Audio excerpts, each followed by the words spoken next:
everybody. I hope you had dinner was good. You enjoyed it.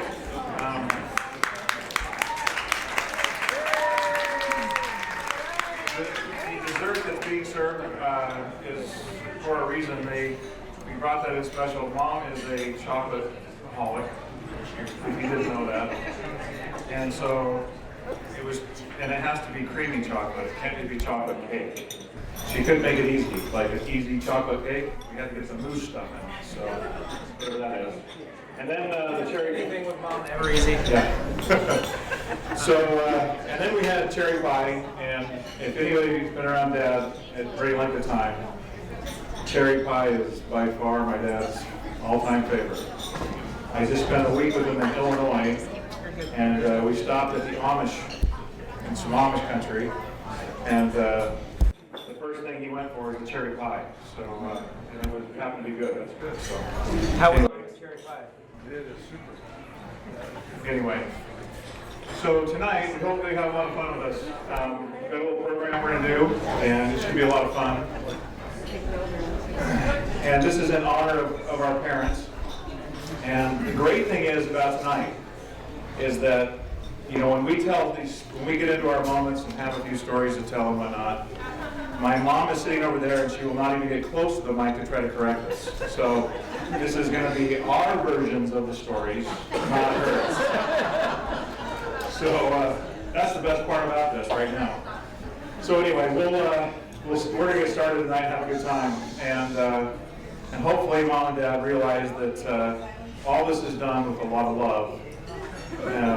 There may be a few moments in there that if your faces don't turn red, I'll be a little scared. But anyway, oh, thank you. Tonight, we're going to be kind of interacting with these screens, and we realize these balloons are for decoration. So please feel free to either move those all the way off to the side, or you can actually pull them right out. Pull the balloons right out of the flowers and set them down so everybody can see the screen and isn't trying to look through that. Yes. It might be a little bit of a fog if you're trying to look through a gold balloon. All right. Thank you, everybody. All right, without further ado, we're going to get started.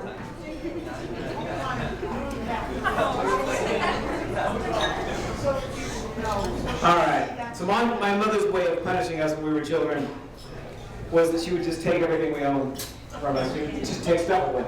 I chose my room one day and something would be missing and I would realize that I had done something wrong. She would let me guess what that was, but I would know something was wrong when I had no pants to wear. All right. You don't need to. I'm going to stand this far away. You cannot have a microphone.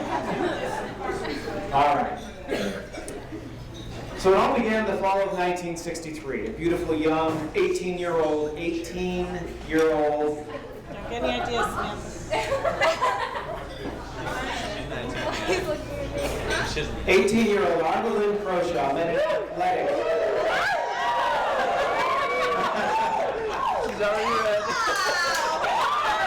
That didn't take long. She met an athletic 22-year-old Stanley Lloyd Spicer.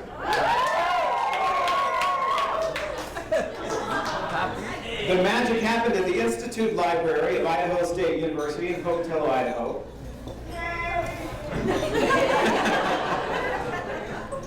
Arva was working on her math assignment. Stan was studying with his friend Taft, and Cupid was busy launching arrows of love into Stan's starry eyes. It turned out that Arva and Stan were taking the same math class. Arva remembered seeing Stan in her class because he would always come in 5 to 10 minutes late and walked with just a hint of a swagger which drove all the girls wild. Arva, the superior mathematician of the now infamous duo, claims she was struggling with a particular math problem and needed some help from none other than the dashing Stanley. When Stan and his friend Taft left the library, Taft told Stan he was going to ask Arva to the homecoming dance. Stan, who certainly wasn't going to be outmaneuvered by some guy named Taft. No offense to anyone here if your name is Taft. Slyly told his friend that he needed to go back into the library to get his pencil. Wink.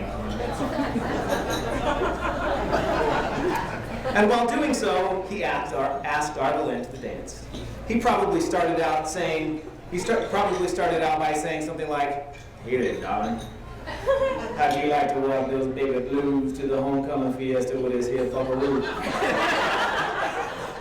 And as no human can resist such poetic forging, Arva melted into a pool of dreamy sweet goo, and said something like, "Well, I guess since nobody else has asked, but you better pony up for a steak dinner." So in the end, Taft got the shaft, and Stan was the man. Christmas Eve of that year, just a short 2 months later, oh man, Stan surprised Arva with a marriage proposal. A stunned Arva, who was aware of her intoxicating effect on Stan, but wasn't aware of the overwhelming intensity of her lures, was not expecting such a gesture, since they had only been dating a couple of months. To make this proposal special, Stan burst the shackles of the commonplace and chartered a private jet to Paris, where he had arranged for a candlelight dinner for two at the peak of the Eiffel Tower. And at the last light of the setting sun, he unveiled the Hope Diamond mounted in an engagement ring, which cast the crowning light into a rainbow over the city as he confessed his love and uttered his proposal of marriage.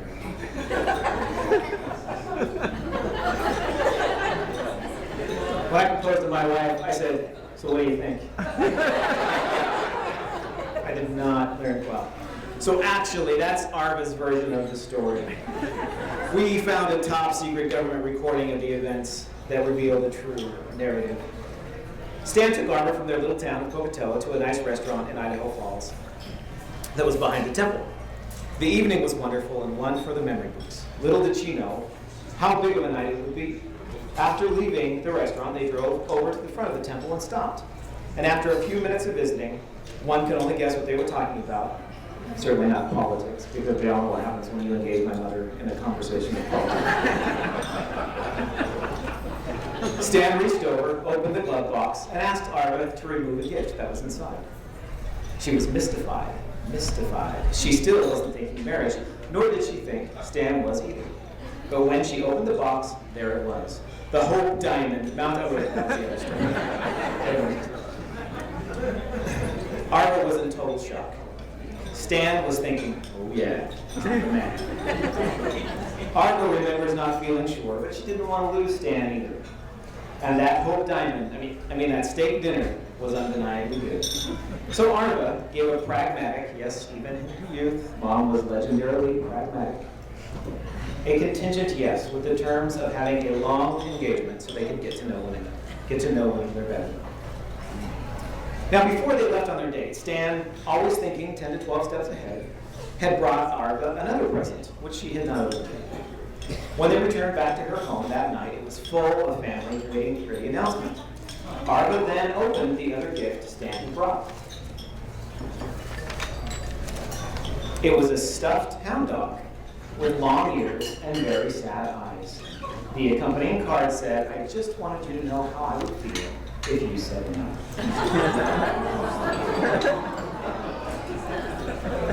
Tackle smooth. Oh, that is great. Something like this. Read the next one. Over the past 50 years, the family has come to recognize that long-eared, sad-eyed expression on Dad's face, which frequently appears in response to Mom saying something like, "Hey, I have a great idea. Let's cut out a huge chunk of the solid granite hill on the side of our house with a little jackhammer, a tiny wheelbarrow, and our teetering sanity, so we can put a shed there." Doesn't that sound like fun?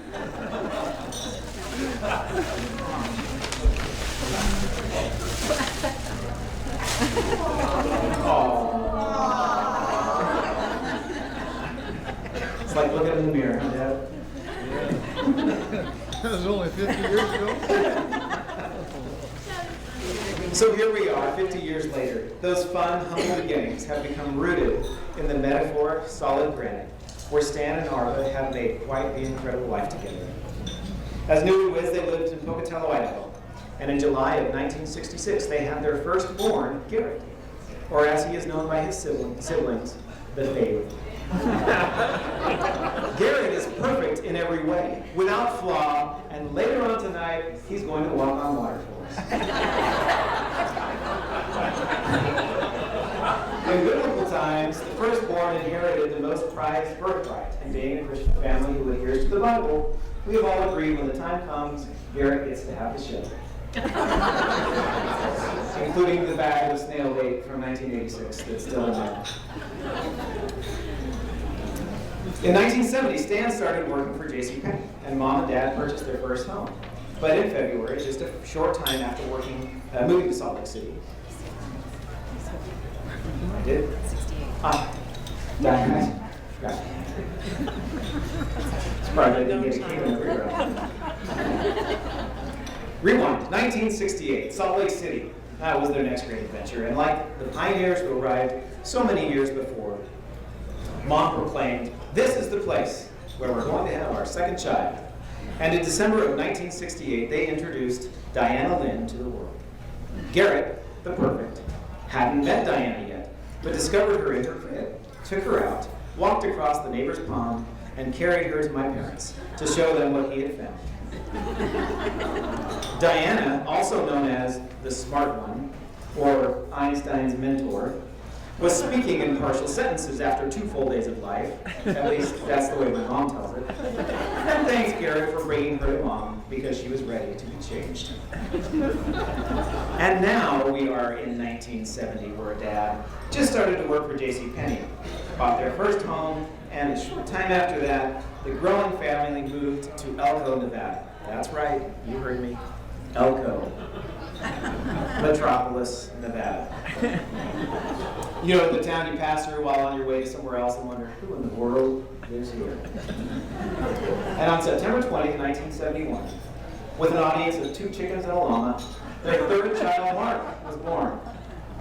Mark, also known as the short one, the one with lots of character, has since enjoyed bragging of being the bad boy from Elko, who lived off little more than goat's milk and tumbleweed taffy.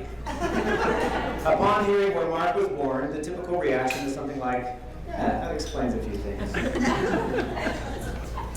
In 1973, the winds of change blew the burgeoning brood from Elko to Rapid City, South Dakota. Stan had a new job and wanted a new child to go with it. At the peak of his wares, being the strapping, virile breadwinner he was, in April of 1975, Stan stood at the top of his human pyramid and cheered Arva Lynn on to their 4th and last child, Debbie.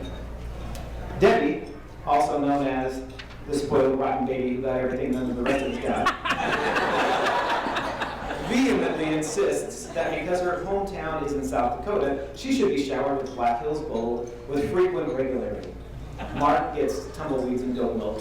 Debbie gets Mount Rushmore and Black Hills Gold. Is there any wonder where the spoiled rotten all started? Debbie's hometown wasn't home for long because 3 weeks after her birth, another job change took the family to sunny California. In 1975, the family made the migration that has lasted 39 years and counting to sunny Northern California, where by plan or by happenstance, the Stanley and Arva Lynn Spicer family was now at full generational capacity. For those of you taking notes, you will have realized that each new state had a new child.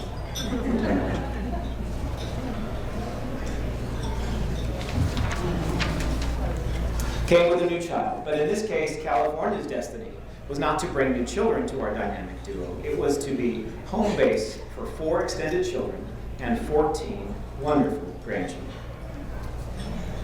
It was an inauspicious start in California, starting in South Sacramento, a part of town that bred an appreciation for vast cultural diversity.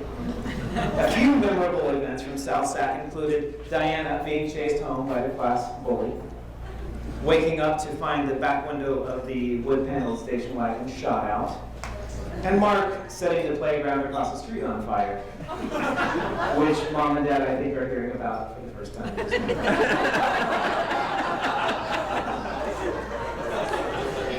spent 37 years. I think the statute of limitations on Spanish is out.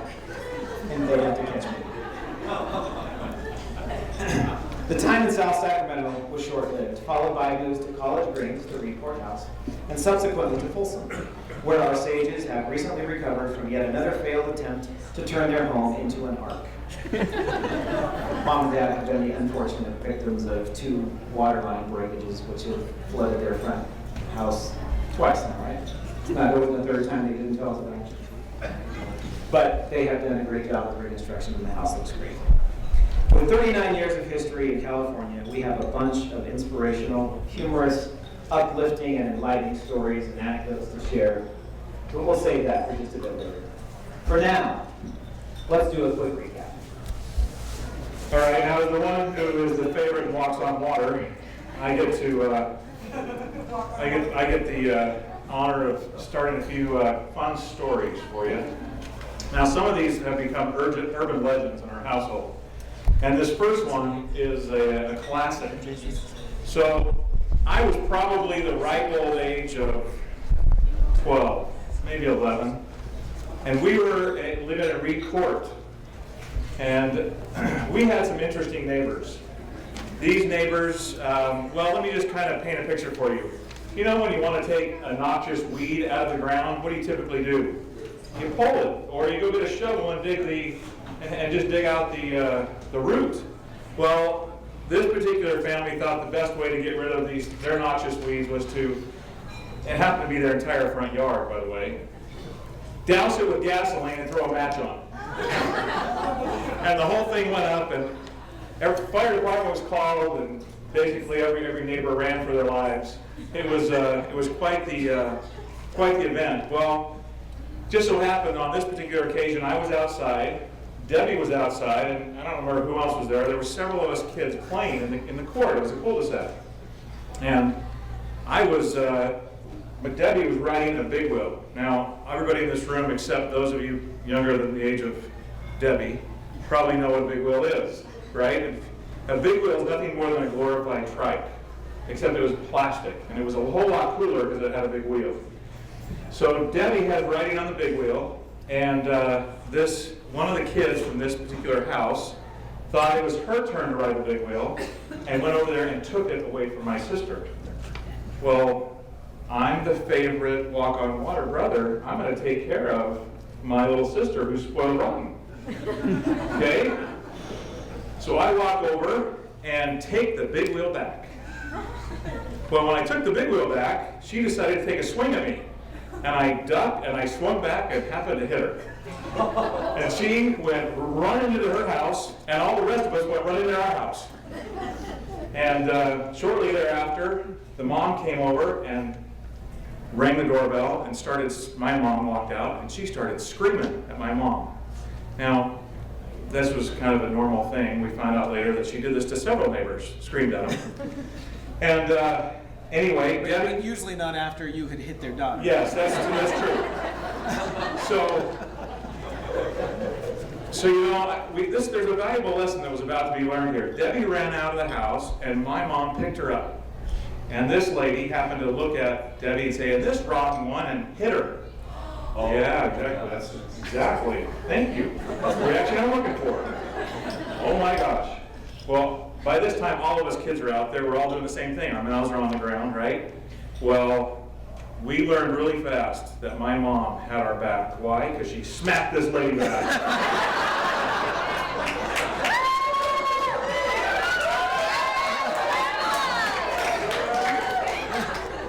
Yep. And all of us kids were never afraid again. We were in good shape. Yeah. Yeah, and we never messed with mom again after that either. Well, listen, speaking of having our back,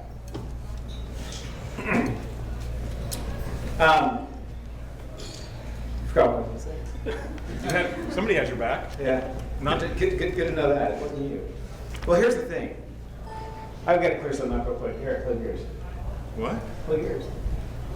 Well, I can still hear in you. your ears. Huh? We let Garrett think he's the favorite. It's not true. It's Debbie. So speaking of our parents on our back, I, when I was younger, took a trip with a few of my friends to San Francisco. And I thought I could make a U-turn, and I couldn't. And I hit a curb, and I threw the alignment out of the car, and I drove all the way home with it that way, and the tires were shot by the time I got home. I was in college. I didn't know anything. I was dumb. Took the car into the tire shop, and they took it. They put it up on the rack. Yeah, tell them something I don't know. Your tires are already shot. They got pieces of metal hanging out of them. It wasn't too hard to figure out that there was something wrong with them. But they said they couldn't give me the car back because it was illegal for them to give me the car that had tires in that bad condition. So I had to buy their tires, or they would not give me my car back. I didn't know what to do. So I called home, and Dad was there. He said, "I'll be right down." And Dad comes down and he starts talking to the guy, and the guy's just insistent that he's not going to give the car back. And Dad, most of you know Dad as this kind, gentle teddy bear of a man, and he is, right up until the point where he's not. And I don't know if you remember this, Dad, but he, just like that, he got in this guy's grill pretty good. And he told him what was what, and sooner than I knew it, I was going to jump across the table and strangle the counter and strangle him, but the guy really quickly decided that he better go ahead and give me that car. And so sooner than I knew it, it was out off the lift, and I was driving home with the steering wheel turned like this, and the car went straight. But of course, then Dad helped me get it all taken care of after that too. So.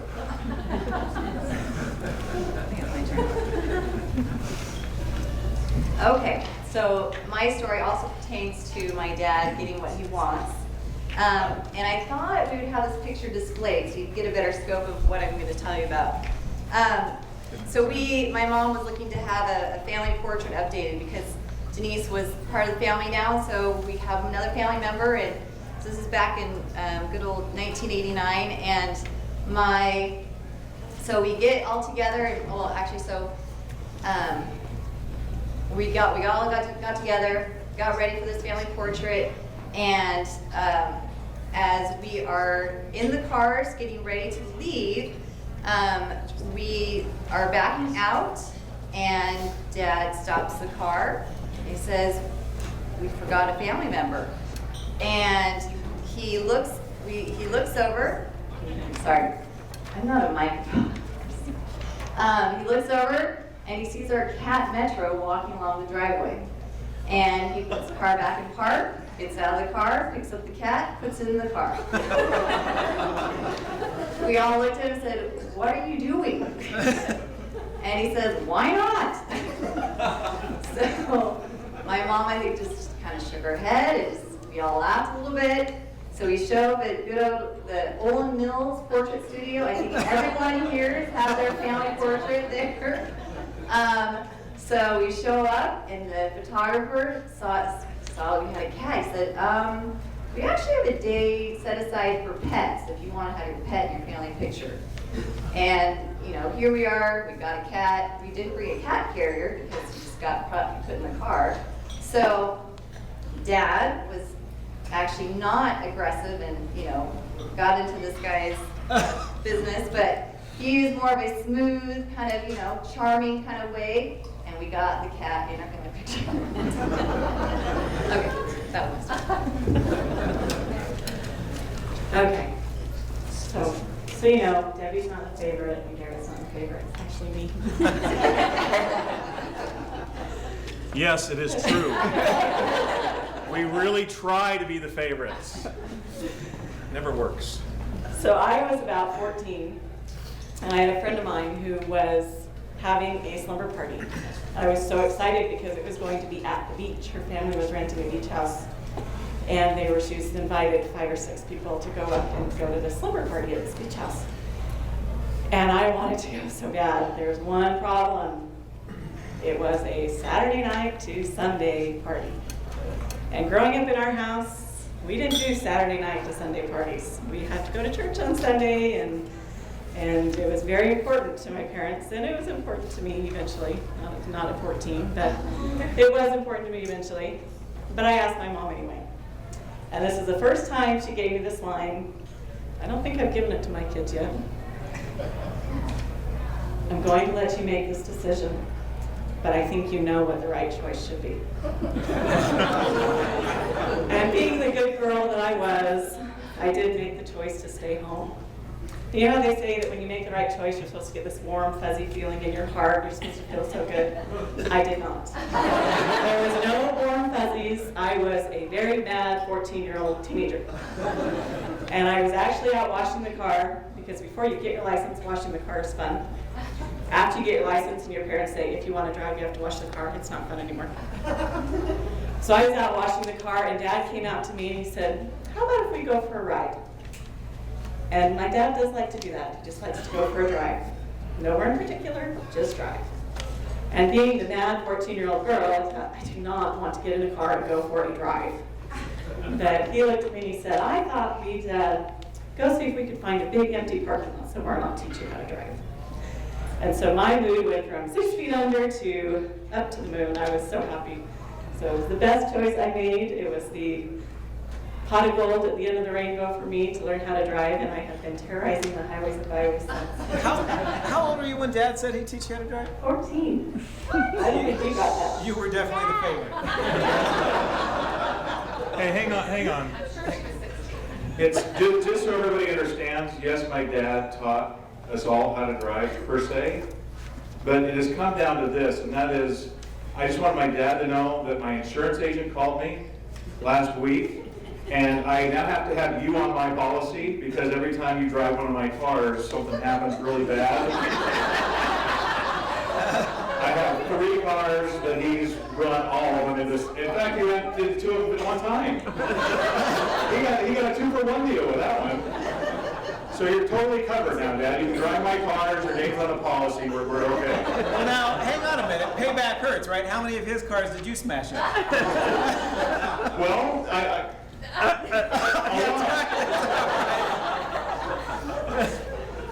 Because I had to drive those cars after you smashed them up. yeah, that was a special treat just for you. Well, speaking of, my dad, everybody knows my mom, right? And I was about 17 years old, and I really, really wanted a waterbed. Back then, waterbeds were cool, okay? Not so cool now, but they were cool then. And if anybody's been around my mom long enough, there's moments when you're around my mom, you go, when she's, talking, you go, Mom, or you go, Mom, or you go, Mom, oh, Mom. And so she wanted to help me get this waterbed. I was buying it with my own money, so she couldn't say no, because it was mine, so I was going to go buy this waterbed. Well, we went to the store to go look at a waterbed, and all I have to say is I was really grateful my mom was there with me. Why? Because I know I got the very best deal on the planet, but I felt really bad for the guy that was helping me.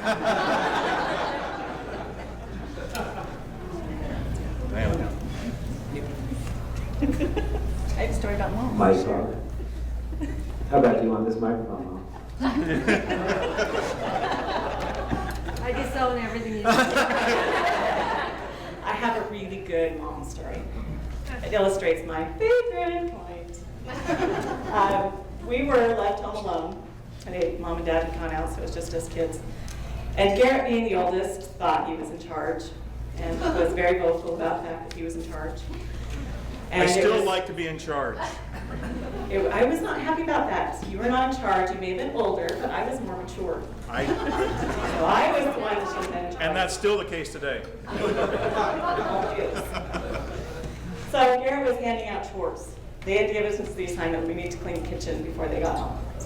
So he was handing out chores, and I'd already done some work, but he decided that I needed to load the dishwasher. And that was, I had hit my limit. I'd done my share, I was not going to load the dishwasher. I even looked at him and I said, you are not the boss of me. And I was holding the silverware holder for the dishwasher, and I threw it. And it hit the inside of the door of the dishwasher and left this nice round hole, this big. And Mom came home. I don't remember telling her my story, but I'm sure I did because I know she noticed the dishwasher. But after all was settled, she looked at me and she said, That little temper tantrum cost us a lot of money. And evidently Garrett provoked you. So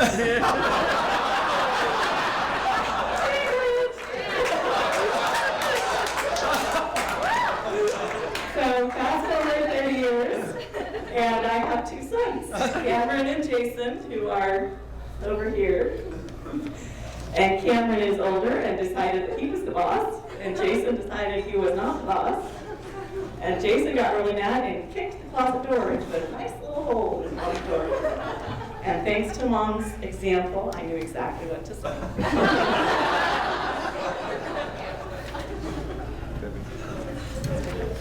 Sometimes when I'm unhappy, a little upset with my wife, I arrange a scenario for me and Shannon, my wife, and my mom to be in the same room together, and I bring up politics. And then I walk out of the room.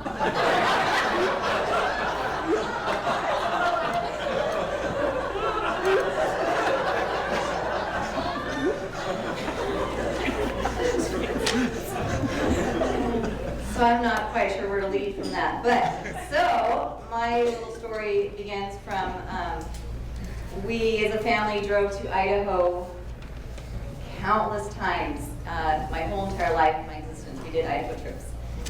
So, we, on this particular trip, we were driving to Idaho, and we were kind of in the middle of Nevada. It was time to gas up, get some lunch, we were hungry. So we pull in, and maybe Elko, I can't recall, but my mom was, I think, thinking of time savings. She said, Stan, drop us off at the grocery store. We're gonna buy some sandwiches and some snacks, and while you go gas up the car, come back, pick us up. So, drops us off, he goes get gas, comes back to pick us up, and when we get back in the car, my mom sees like 3 hot dogs sitting on the car seat. She sees these hot dogs and says, why did you buy hot dogs? She was just in shock because here we just went to the grocery store to get plenty of food for everybody. So in my dad's kind of innocent little way of thinking, he basically says, well, when I saw the hot dogs, they look like something yummy to share. And so at that point, that was the last thing my mom felt like eating was a hot dog, and now here we had way too much food in the car, she felt like.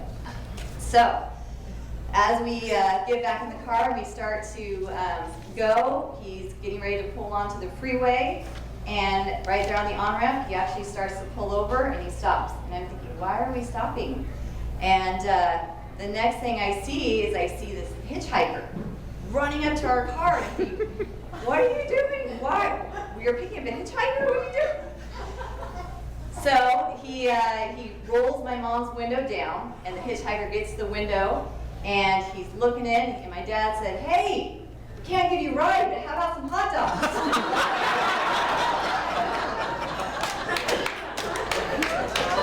And I can tell you that hitchhiker was not expecting that at all. So he kind of said, sure. And so he gave him all 3 hot dogs, and we took off. So just real quick, speaking of sharing, my dad, we just went on a trip with my folks, and we were back in Illinois, and my dad loves to share things, right?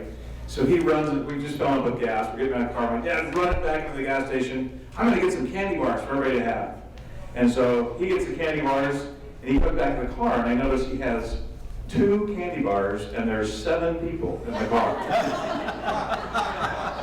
So he decides, or what he does is he loves to share. So he opens the first candy bar, and they happen to be Baby Ruths. Why? Because my dad loves Baby Ruth candy bars. Well, I don't know the last time you tried to cut up a Baby Ruth with your fingers. But it was interesting to watch my dad pass back handfuls of candy bars to the grandkids. Here, anybody want a candy bar? So speaking of Dad, another little story. He is, like we said before, Dad is a kind, caring, wonderful man. And growing up, they didn't really yell at us. He never really got angry. In fact, there are only 2 scenarios that I can think of where he would lose his temper. First one was we were in any way disrespectful to my mother. He thought that we Just crossed a line, that was it. As the favorite, I never did that. I can't say that about the two boys sitting up here, but I know I did, and I don't think I did. I will never again. So the second was if he felt like we were wasting electricity. In fact, every morning, winter or summer, it didn't matter what season it was, if we were running either the air conditioner or the heater, you'd get up, we'd shut the vents in the bedrooms and the bathrooms, close all those doors so that we were not heating or cooling rooms that we were not using. We didn't have TVs in our rooms or phones or PlayStations or anything else. And so we weren't in those rooms, so they did not need to be used. So all of us are sitting in the family room, and down the hall you hear this slam, slam, slam, slam. And it wasn't a quiet, it was a slam. It was a 14-year-old angry girl slam. And my mom looked at us, and she said, "Did you hear that? 3 doors got left open." And everyone in that room looked at her, looked at each other, and looked at her and said, 4. And so we all started busting up laughing, and my dad walked down that hall, and he was not happy to see us laughing. He found that the doors open when they should have been closed. Well, Dad definitely has two sides to his temperament. I think 99.9% of the time it's that cool, easy, laid-back demeanor that we're all familiar with. But back in high school, I tested those limits quite frequently. Actually, not that frequently. I was a pretty good kid, right?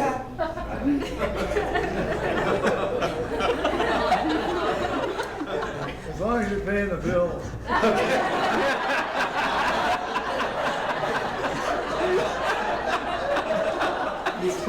Your favorite's paying the bill.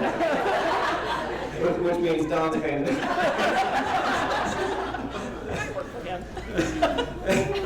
Oh, no, but I remember we took my best friend, Jennifer Sard and I, we liked to go down and go to the ocean as much as we could. And we decided one day we wanted to go to Santa Cruz.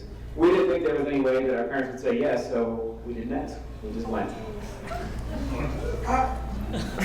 What? Mom just gave me a look. I think that was who remembers this. I think it was a look. Are you sure you want to share this story? You might find some things gone out of your house when you get there.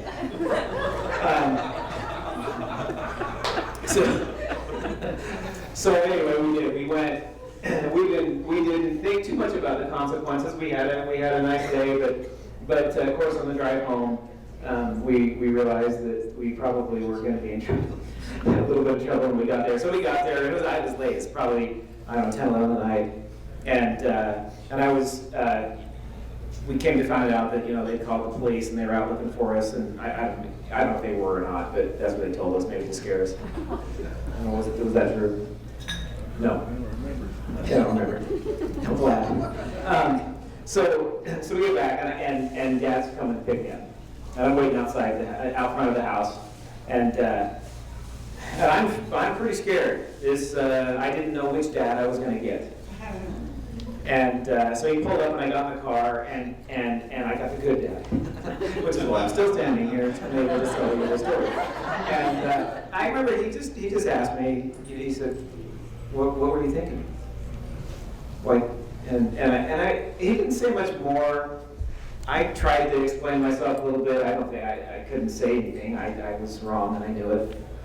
And he was really kind, and he, was. Trying to help me understand that kids do stupid things, and I was stupid. No, I'm just kidding. But so we pull up to the house, and we're getting out of the car, and Dad says, "Now, your mother might be a little more upset than I am, so be ready." And I walked into my room, and my mom walked past me in silence, and I had a coat hanger and a rock for a pillow left in my room. We had cleaned it out. And no pants either.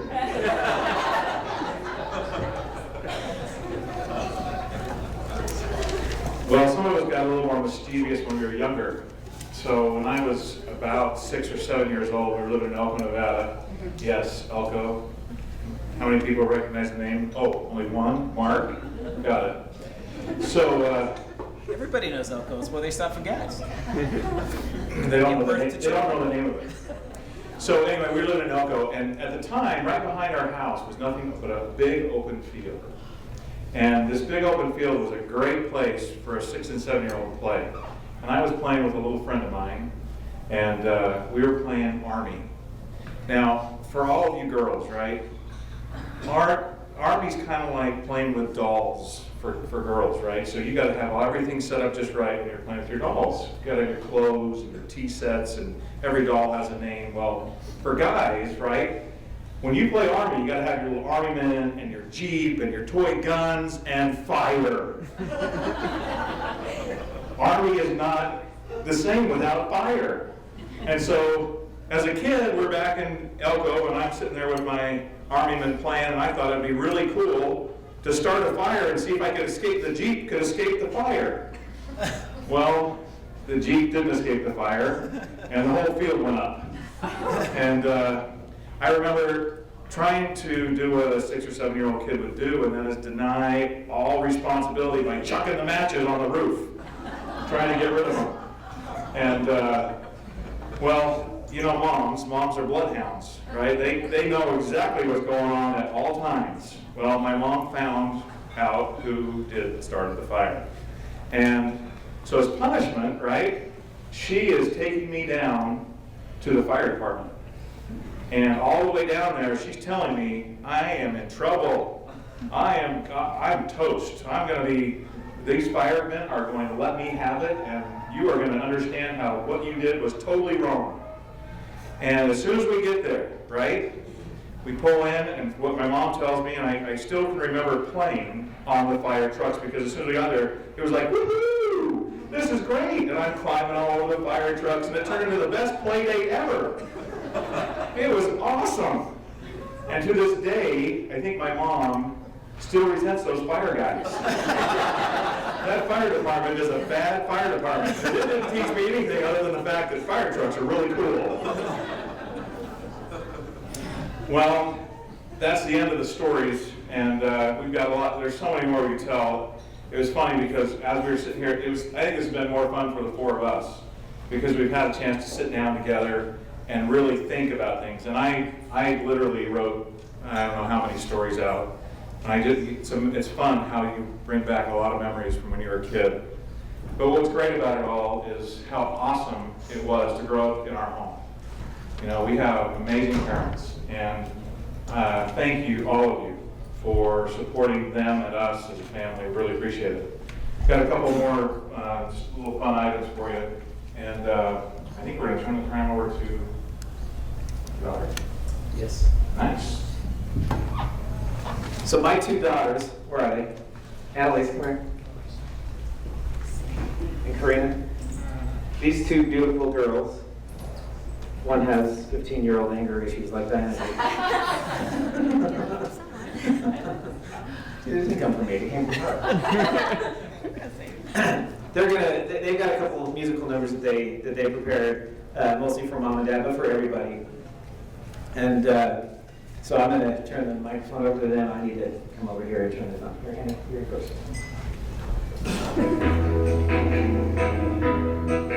Well, he walked up to me and he asked me if I wanted to dance. He looked kinda nice, so I said I might take a chance. When we danced, he held me tight, and when he walked me home the night, and all the stars were shining bright, and then he kissed me. The time I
can't say the words.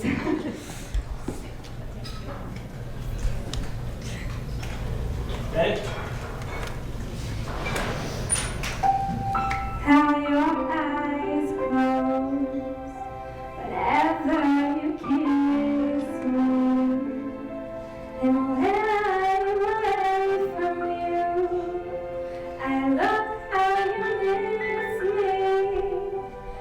I love the way you always treat me tenderly,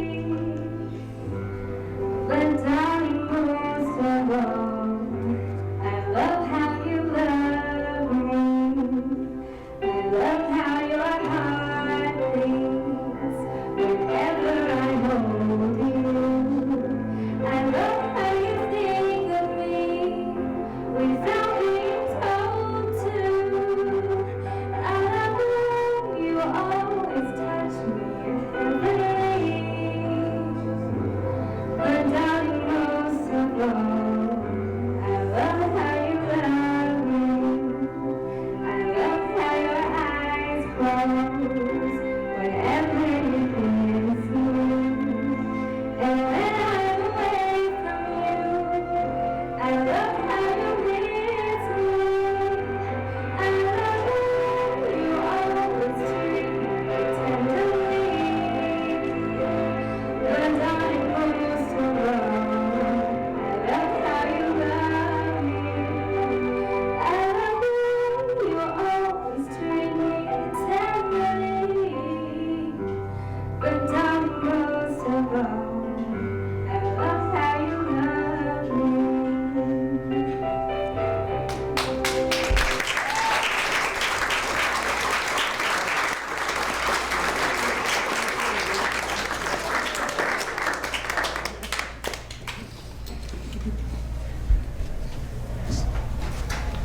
Well, one last story, and then we'll close this. When I was fresh out of high school, and I thought I knew everything, and I was getting ready to go to school, Diana alluded to this earlier. I was in the kitchen with my mom, and my dad was in his classic Saturday position, sitting on the floor, back against the couch, reading a paper.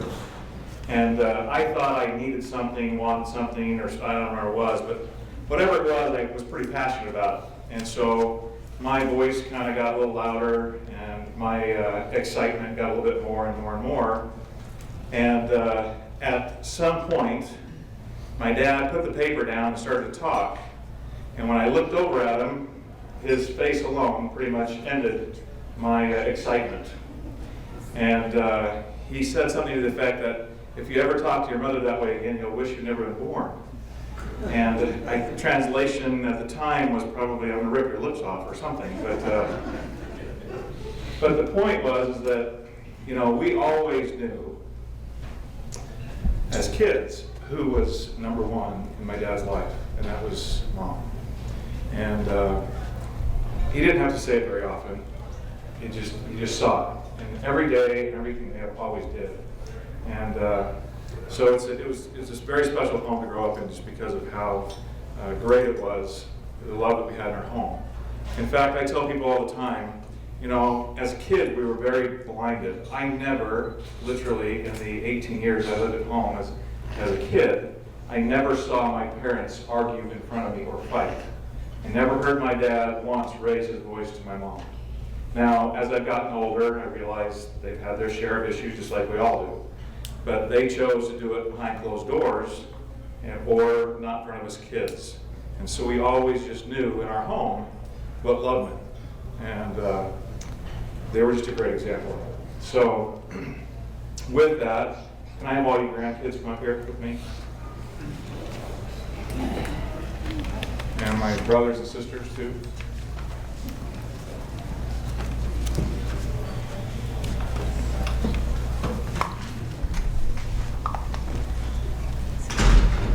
Now, unfortunately, we're missing two, and they happen to be mine. They're the old ones now.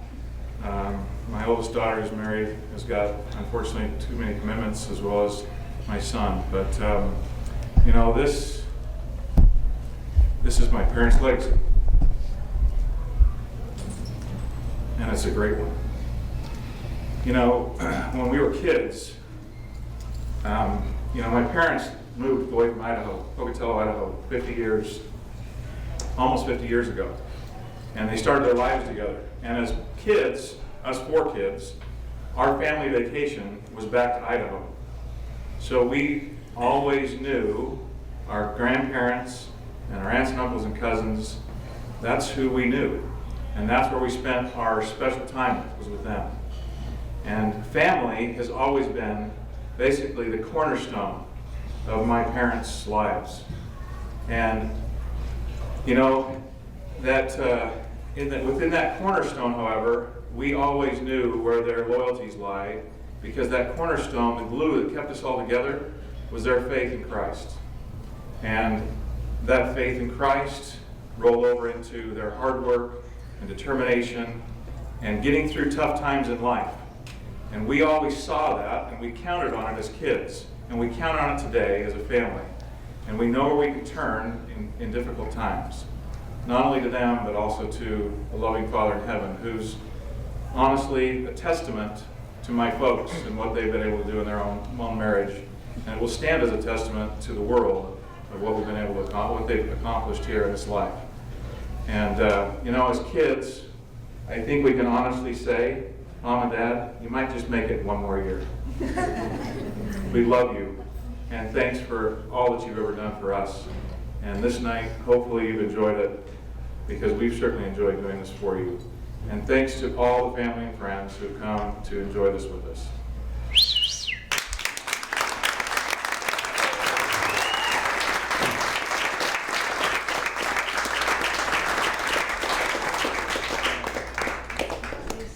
Okay, that's the end, so you guys can all enjoy each other's company. Actually, before it's the end, I'm going to give the microphone to Dad. So the dad can have a minute. Would you like that, Dad? Thanks for coming. This has been quite a night. Will we make one more year? Any more of that chocolate cake? It's just a thrill to see all of your faces.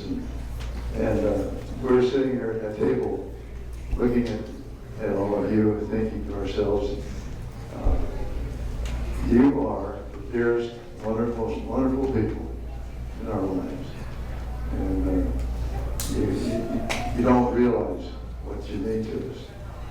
And it's just been a wonderful experience. Thank you for coming. Thanks, Mikey, to these kids for all that they've done. And Mark, I'm so glad you didn't ask for my credit card. The night's not over, Dad. Barbara.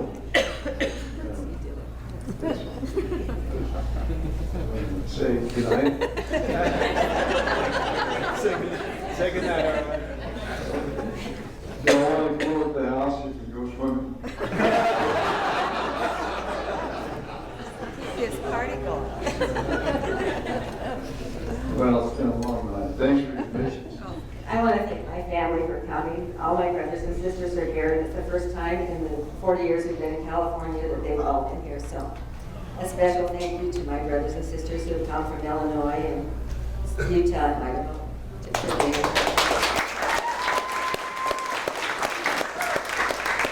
And I'm so glad.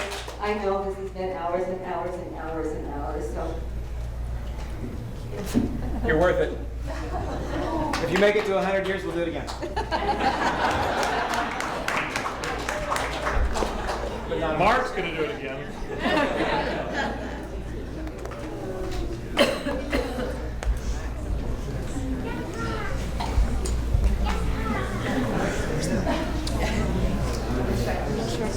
Mom, Hannah, can you put it down?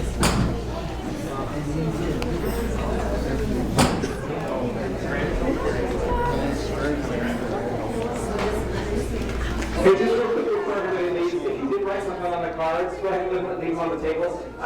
We're going to pick them up. This is my friend Hannah. And thanks again, everybody, for coming. You're welcome to stay and mingle or leave. And She does Christinian. Or not?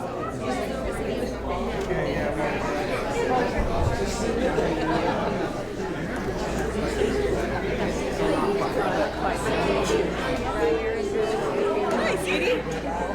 I don't think I said hi to you before.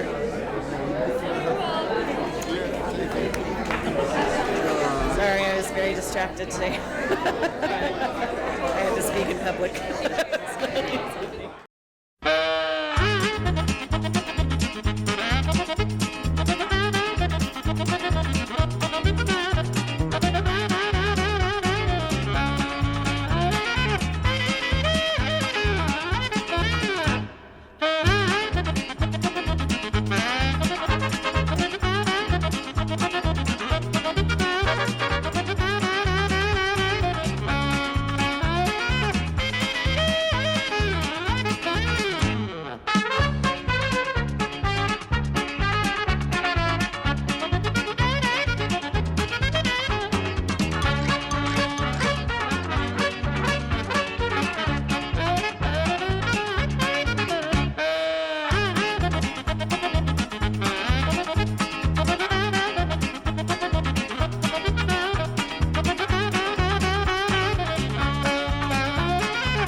Choo choo choo choo choo choo to Idaho. Come on, let's go. Let's choo choo choo to Idaho. So, Mr. Engineer, let's hear that whistle blow to let 'em know we're on our way to Idaho. Hey there, fella, soon we'll be in Pocatello, then Sun Valley. According to Moran McNally, tell the folks back home and shy. Tell them.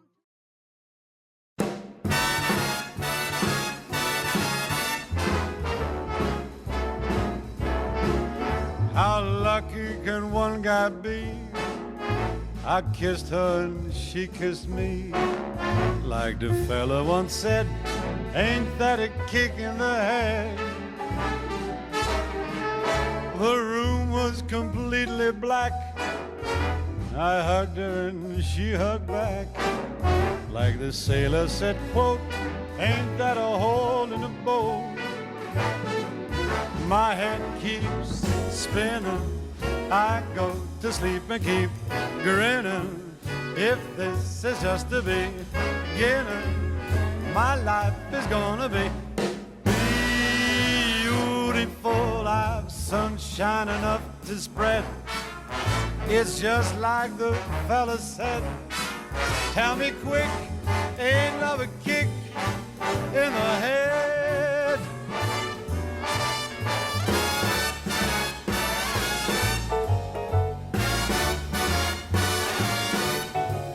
Like the fellow once said, ain't that a kick in the head?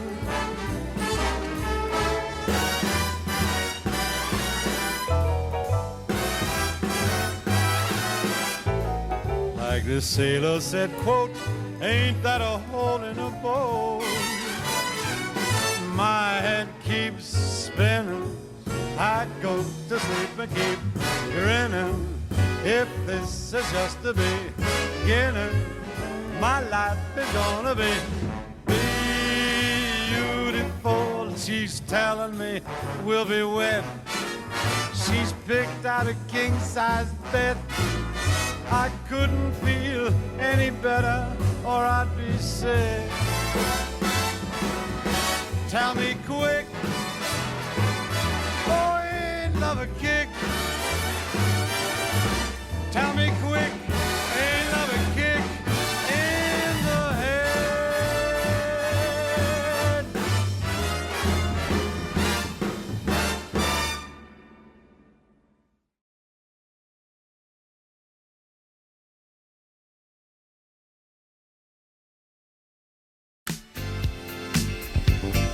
We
Men, how many times has this happened to you? Me. You know, our babies sleep really, really good. Or this? Make sure Timmy wears the blue shirt. If he doesn't... Or even this? And for my birthday, which is next month, I'd really like some of this. Do you have trouble listening or retaining information from your wife? You could be suffering from spousal selective listening, or SSL. With SSL, valuable input is intercepted or scrambled before it reaches the critical learning center of the man brain. Virtually anything can trigger it, like sports, food, even shiny objects with buttons. Fortunately, there is help with Heritol. Containing a rare root with an exotic name, Heritol helps men focus and listen to valuable female input, even pick up on those subtle hints. These are exactly the earrings I wanted. How did you know? Thanks, Heritol. Now I can hear it all. Heritol has not been tested or approved by any regulatory agency. Side effects with Heritol include minor to severe headaches and spontaneous combustion. Use caution when using Heritol near mothers-in-law, as you may hear hurtful comments that would have previously been ignored. Heritol is an enhancement drug. Do not use around children or clusters of talkative old blue-haired women. If focused listening lasts longer than 4 hours, consult your doctor immediately before your wife assumes this is a new standard in your relationship. Men with wives who are nursing or pregnant should not take this product. Heritol, the preferred selection or solution for selective hearing. You got a friend in me. You've got a friend in me. When the road looks rough ahead and you're miles and miles from your nice warm bed, you just remember what your old pal said. Yeah, you've got a friend in me.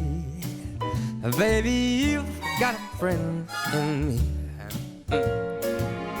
You got a pal in me.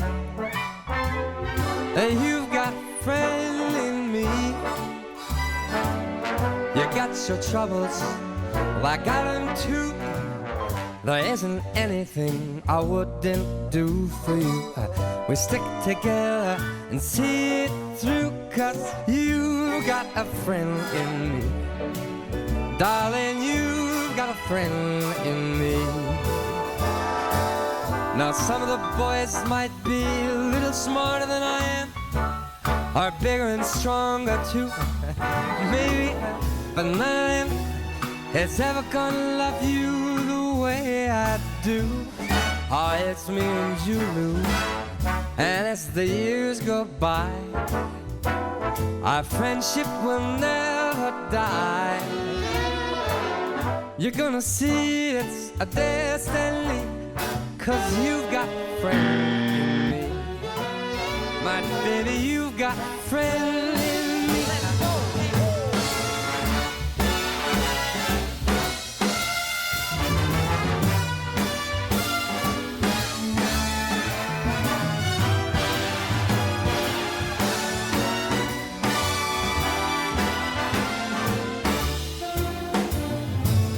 Now some of the boys might be a little smarter than I am, bigger and stronger too, maybe.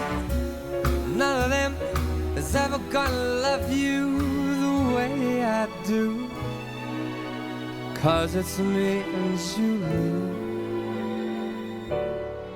And as the years go by, our love will never die. You're gonna see it's our destiny.